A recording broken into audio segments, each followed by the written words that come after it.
Au Mali d'abord, ce qui fait la une de l'actualité, eh bien c'est la décision des autorités de se retirer du traité de Rome avec effet immédiat et de ne plus reconnaître ainsi la Cour pénale internationale, décision concrétisée entre les trois pays de l'Alliance des États du Sahel. Mohamed Danyoko est à Bamako pour Média TV.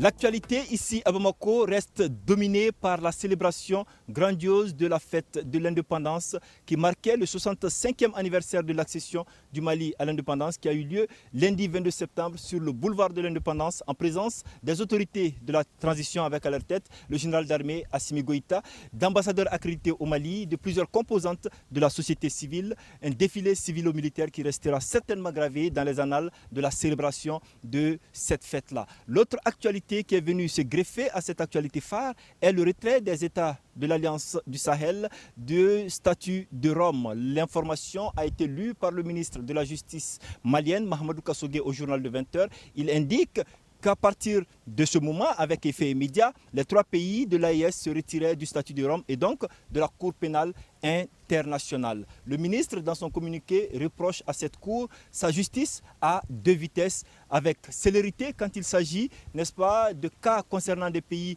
moins développés et de lenteur quand il s'agit de citoyens appartenant à certains pays, entre guillemets, forts.